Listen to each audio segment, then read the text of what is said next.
여러분, 우리는 사랑이라는 단어를 참 많이 듣고 또 사용하기도 하죠. 그런데 아무리 듣고 들어도 우리의 마음을 늘 따뜻하게 하는 말이 바로 사랑 아닐까 싶습니다. 여러분 어떻습니까? 여러분은 평소에 사랑이란 말을 많이 사용하십니까? 여러분, 우리를 향한 하나님의 사랑도 마찬가지죠. 더구나 우리가 함께 보낸 이번 한 주간 예수님의 고난과 죽음 그리고 부활의 시간 속에서 우리를 향한 하나님의 사랑이 어떠한지를 정말 우리는 절실하게 경험하고 누리고 있습니다. 오늘 본문에서도 그런 하나님의 사랑을 이야기하고 있는데요. 먼저 요한복음 15장 13절부터 15절을 제가 다시 한번 읽어드리겠습니다. 사람이 친구를 위하여 자기 목숨을 버리면 이보다 더 큰 사랑이 없나니 너희는 내가 명하는 대로 행하면 곧 나의 친구라. 이제부터는 너희를 종이라 하지 아니하리니 종은 주인이 하는 것을 알지 못함이라. 너희를 친구라 하였노니 내가 내 아버지께 들은 것을 다 너희에게 알게 하였음이라. 아멘. 여러분, 여기서 예수님은 제자들에게 너희는 내 친구다라고 말씀하십니다. 우리는 보통 나이가 같거나 어떤 친한 사이면 그냥 친구다라고 이야기하죠. 오늘부터 우리 친구하자라고 그냥 그렇게 이야기합니다. 그런데 여러분, 유대인들의 개념 속에서 친구는 좀 달라요. 유대인들에게서 친구는요, 단순한 그냥 친밀감이 있다고 해서 나이가 같다고 해서 친구가 아니에요. 나이 차이가 많아도 어떤 신뢰를 기반으로 한 언약적 관계 속에서 서로가 친구가 될 수 있습니다. 대표적인 관계가 바로 다윗과 요나단이죠. 다윗과 요나단도요, 나이 차이가 많습니다. 그런데 사무엘상에 보면 그들이 만난 시점에 그들이 이런 언약을 맺어요. 사무엘상 18장 1절부터 4절인데요. 다윗이 사울에게 말하기를 마침에 요나단의 마음이 다윗의 마음과 하나가 되어 요나단이 그를 자기 생명같이 사랑하니라. 그날에 사울은 다윗을 머물게 하고 그의 아버지의 집으로 다시 돌아가기를 허락하지 아니하고 요나단은 다윗을 자기 생명같이 사랑하여 더불어 언약을 맺었으며 요나단이 자기가 입었던 겉옷을 벗고 다윗에게 주었고 자기의 군복과 칼과 활과 띠도 그리 하였더라. 여러분, 요나단의 입장에서 보면 전혀 다윗 그래 골리앗 죽인 사람 정도로 여기고 자기가 훨씬 지금 왕의 아들이기 때문에 다윗과 비교하면 신분 차이가 크죠. 그런데도 불구하고 요나단은 자신의 모든 것을 다 다윗에게 주면서 생명적 관계 속에서 서로 친구 관계를 맺습니다. 언약을 맺는 거죠. 그렇게 첫 만남부터 생명적 관계의 친구가 되었고 그 언약으로 인해서 마지막까지 요나단은 다윗의 생명을 지켜주게 됩니다. 그게 바로 친구죠. 그래서 예수님의 비유 속에서 나타나는 친구가 한밤중에 찾아올지라도 그 친구를 위해서 얼마든지 내가 다른 집에 가서 먹을 것을 가져올 수 있는 거예요. 여러분 곁에도 이런 친구 있습니까? 정말 생명적 관계 속에서 맺어진 그런 친구. 지금 예수님도 그런 언약적 관계 속에서 제자들을 친구라고 부르시면서 장차 그들을 위해 목숨까지 내놓는 그 사랑을 약속하고 있는 것입니다. 그리고 제자들을 향한 예수님의 사랑은요, 단순한 감정이 아니에요. 하나님의 언약에 따른 신실하고 진실한 사랑을 보여주고 있는 것입니다. 에베소 2장에도 보면 예수님께서 말씀하신 그 더 큰 사랑, 그 큰 사랑이 무엇인지를 아주 잘 설명해 주고 있습니다. 여러분 1절과 2절, 그는 허물과 죄로 죽었던 너희를 살리셨도다. 그때 너희는 그 가운데서 행하여 이 세상 풍조를 따르고 공중의 권세 잡은 자를 따랐으니 곧 지금의 불순종의 아들들 가운데서 역사하는 영이라. 여기서 죽었다, 1절에서 죽었다라는 것은요, 더 이상 살아날 수 있는 가능성이 단 1%도 아니 0.000%도 없는 완전히 죽은 상태를 말하는 것입니다. 이 상태는 하나님을 떠나버린 상태예요. 원래 하나님과 함께 있어야 할 그 자리를 박차고 나가버린 것입니다. 처음 사람 아담과 하와가 선악과를 먹었을 때 하나님이 처음 그들을 찾으시면서 하셨던 말씀이 있어요. 그 말씀이 뭐냐면 아담아 네가 어디 있느냐라는 말씀이에요. 네가 어디 있느냐. 여러분 이 말씀은요 하나님이 지금 꾸짖기 위해서 혼내기 위해서 하는 말이 아니에요. 네가 있어야 할 그 자리, 나와 함께 해야 할 그 자리를 잃어버린 그 아담을 향해서 아담아 네가 어디 있느냐. 너 여기 있어야 돼.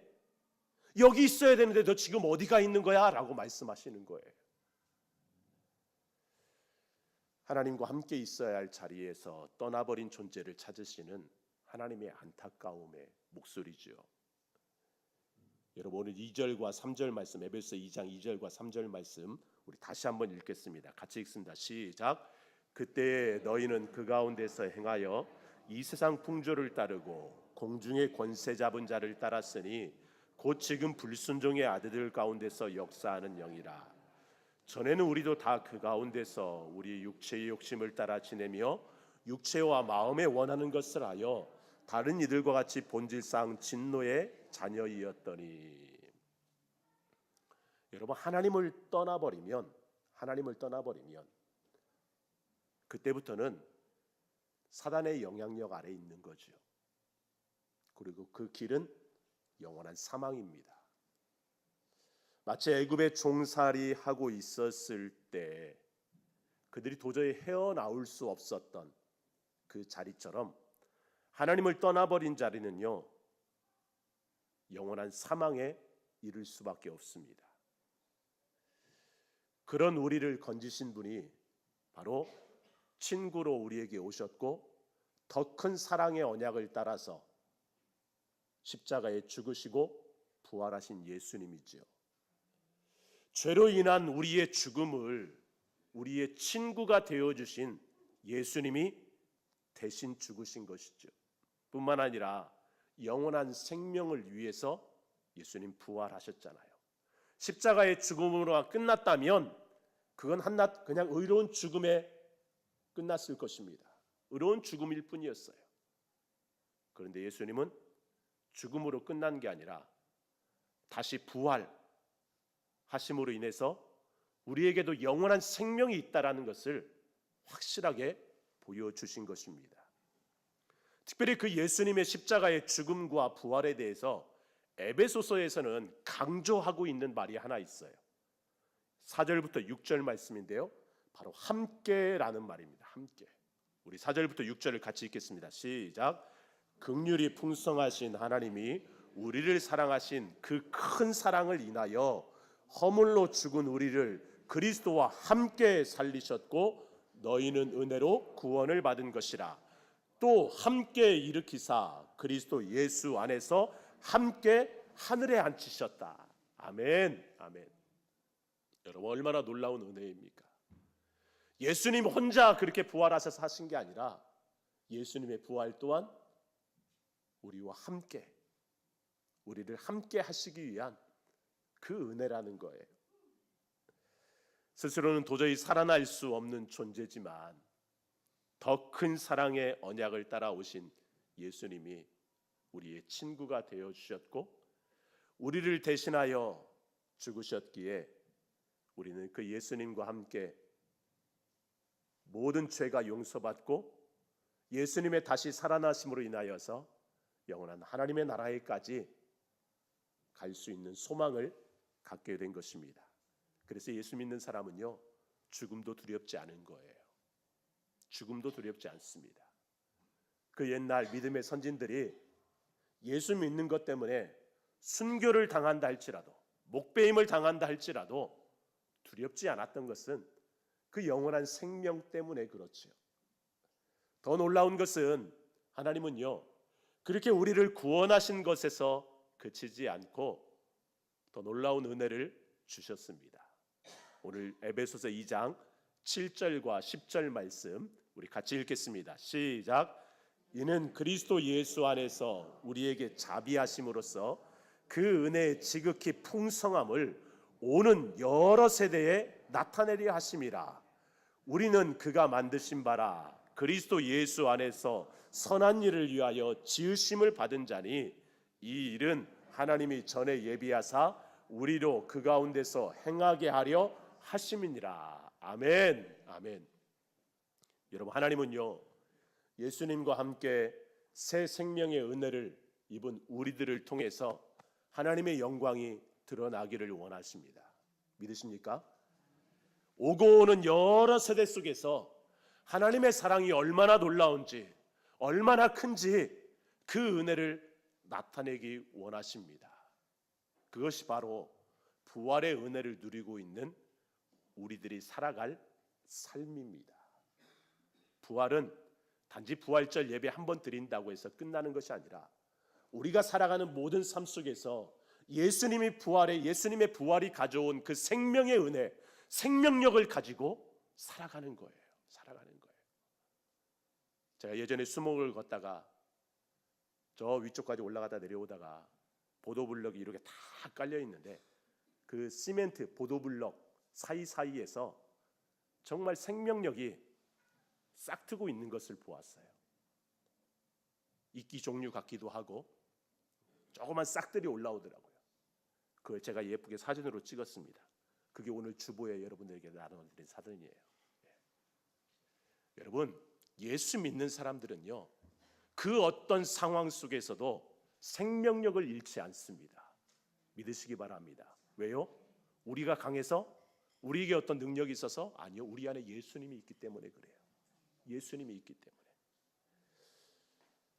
140년 전에 우리나라 인천 제물포항으로 첫 공식적인 선교사님들이 들어왔습니다. 장로교를 대표하는 언더우드 선교사님과 감리교를 대표하는 아펜젤러 선교사님이 두 부부가 들어왔어요. 140년 전에. 그 당시 우리 조선은 그야말로 암흑이었습니다. 언더우드 선교사님이 기도문을 읽어보면 그래요. 그런 암흑과 같은 땅에 선교사님들이 들어와서 복음을 전하기 시작한 거죠. 예수 생명력을 전하기 시작한 거죠. 지난 4월 3일 날 그때를 기억하면서 장로교를 대표하는 우리 합동축교단과 통합축교단 그리고 감리교가 함께 모여서 세문안교회, 서울 종로 입구에 가면 세문안교회가 있어요. 장로교 중에서 처음으로 생겨진 교회인데요. 언더우드 선교사님이 세운 그 세문안교회에서 한국선교 140주년을 기념하면서 예배를 드렸습니다. 그 예배를 드리는 과정 속에 그 당시 선교사님으로 왔던 언더우드 선교사님과 아펜젤러 선교사님의 후손들을 초청했어요. 그래서 두 후손들로 하여금 인사말을 하게 했습니다. 그때 언더우드 선교사님의 사대손, 고손자 그 고손자가 인사말을 하는데 그 말에 제가 정말 감동을 받았습니다. 잠깐 함께 나누도록 하겠습니다. 영상을 좀 보겠습니다. 다음은 언더우드 선교사 후손이신 피터 언더우드 그리고 아펜젤러 선교사의 후손 되시는 로버트 셰필드 두 분이 차례대로 나오셔서 인사를 좀 하시겠습니다. 통역을 해주시면 좋겠습니다.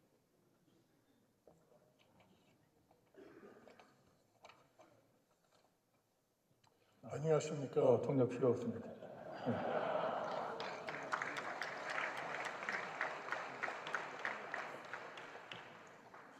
한국 선교 140주년 기념 예배에 초대해 주셔서 대단히 감사합니다.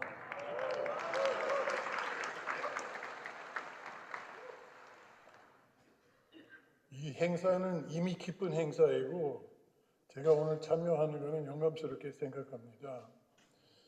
140년 전에 우리나라가 예수 소식이 갈망하고 있었습니다.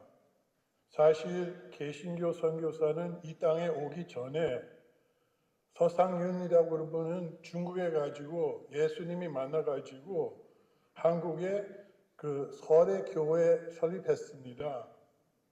그래서 사실 140년 더 된다고 말이죠.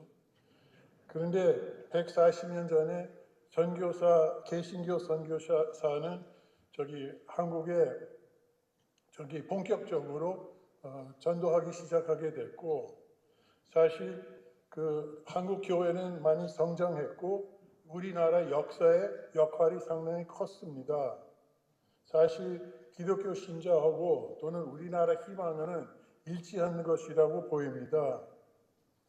기독교인이 많이 독립운동에도 참여했고, 또는 특히 교육 쪽에 발전하는 것은 많은 역할이 있었습니다. 특히 우리 성경하고 또는 다른 자료는 다 한글로 썼기 때문에 기독교 통해서 그 독해율이 많이 올랐습니다. 그리고 경제 근대화하는 것도 큰 역할이 있다고는 생각합니다. 사실 대한민국은 기독교의 성공적인 사례라고 볼 수 있습니다. 잘 아시다시피 지금은 미국 바로 뒤에 한국 선교사는 제일 많이 배치되어 있는 상태입니다. 다 140주년은 성공적으로 했고 또는 축하한 말씀이지만 그냥 다 끝났고 이제부터 쉬는 거는 아니에요. 사실 지금 한국뿐만 아니고 전 세계에 기독교는 좀 위기가 만났습니다. 신자는 좀 축소되어 있고 또는 신뢰성도 많이 떨어졌는데 우리 책임 있습니다. 모든 사람이. 그냥 용서받고 구원됐다고 해가지고 원래대로 생활하면 안 됩니다. 우리 우리 교회 신뢰성을 키우기 위해 우리 모든 사람은 모범적인 생활이 되어야 됩니다. 도덕 규범 또는 신신한 행동 이런 활동해야 누구 볼 때 이 사람은 기독교 신자이니까 이 기독교가 무슨 뜻이 있는 것이구나. 나도 관심 있고 나도 좀 들어야 되겠다. 배워야 되겠다. 사실은 그냥 사람 앞에 좋은 행동하는 건 아니고 아무도 모를 때 누구도 보지 않을 때 좋은 행동하는 사람 도와주는 이런 것은 그거는 진짜 예수님 사랑으로 사는 사람으로 발견됩니다. 다시 한번 우리 140주년 이렇게 선교 활동에 와가지고 이런 진짜 훌륭한 뜻 깊은 행사가 이루어져서 축하 말씀드립니다. 그런데 일이 끝난 건 아닙니다. 지금부터 앞으로 140년 더 열심히로 뛰기 부탁드립니다. 감사합니다. 네, 그래요. 140년 전에 선교사님들이 와서 미쳤던 선한 영향력들, 정치, 경제, 교육, 사회 모든 부분에서 선교사님들의 영향력이 얼마나 컸습니까? 140년 전에 시작해서 복음의 영향력이 지금까지 왔다면 앞으로 140년, 선교사님 지금 이분이 말한 것처럼 피터 언더우드가 말한 것처럼 140년 앞으로 계속해서 우리가 살아가는 동안 우리를 통해서 하나님의 사랑이, 예수 그리스도의 생명력이 전해져야 되지 않겠습니까? 여러분, 원하기는 내게 주신 더 큰 사랑의 은혜가 하나님의 선한 일을 위하여, 하나님의 영광을 위하여서 지음받은 나를 통해 더 많은 사람들에게 증거되는 그런 우리의 삶이 되기를 주님의 이름으로 축복합니다. 십자가가 그런다고 그래요. 십자가가 예수님이 이렇게 돌아가셨잖아요. 그죠? 십자가를 통해서 내가 이만큼 너를 사랑했다. 너도 이제 이만큼 사랑하며 살아라 라고 말씀하는 거라고 합니다. 여러분이 이제는 사랑을 나누는 자로, 복음을 전하는 자로 세워지고 또 우리 교회가 하나님의 선한 일을 감당하는 그런 교회 될 수 있기를 주님의 이름으로 축복합니다.